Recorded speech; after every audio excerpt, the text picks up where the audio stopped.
Good evening. The videos on the streets and the claims in the lockup have sparked public outcry, and now the Victoria Police Department is going under review. It actually began 5 weeks ago. A former police chief is taking a close look at how force is being used within the Victoria Department and how people are treated when they are in custody in cells. For years now, there have been allegations of officers using excessive force and videos showing officers allegedly roughing up people in custody and on the street. And Victoria's top cop says it's time for change. A News reporter Louise Hartland has our top story. We're doing this because it's the right thing to do. The Victoria Police Department is going under the microscope. I have asked for a focused inspection of our cell operations and a review of current use of force trends within the Victoria Police Department. Bringing in former Ottawa Police Chief Bevan to lead the review.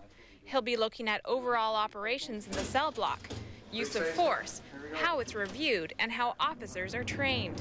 The inspection was prompted by some high-profile incidents this winter, including one in January. Sergeant George Chong allegedly used excessive force when he was dealing with a man in custody.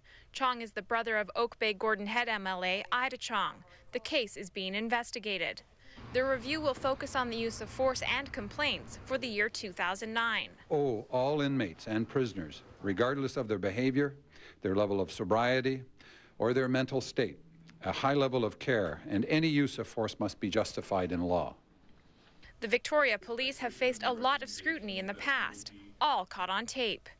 In 2004, Thomas McKay suffered permanent brain damage when he fell to the floor while in handcuffs in the cell block. The following year, 15-year-old Willow Kinloch was tethered to her cell for hours after being arrested for being drunk in public. She sued and reached an out-of-court settlement of $60,000.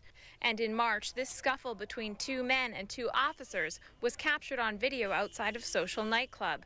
The video posted on YouTube has been seen by more than 30,000 people. The incident is under investigation.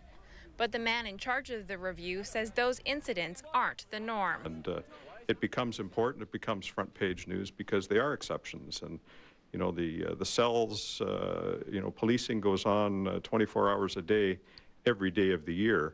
This communications professor says the investigation has a lot to do with public perception. The crucial thing for police is public trust and confidence and a certain amount of transparency. And if they lose that trust, it really cuts into their effectiveness with the public.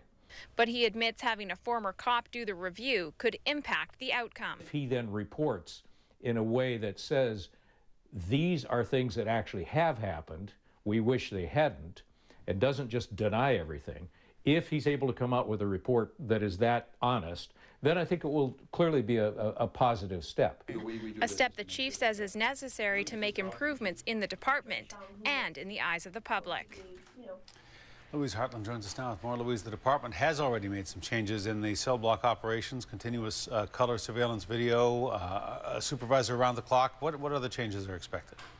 Hudson, Chief Graham says one thing they are considering is full-time medical care in the jail cells. He says quite often people come in injured or sick, and it can take time to get them to a hospital or get paramedics inside.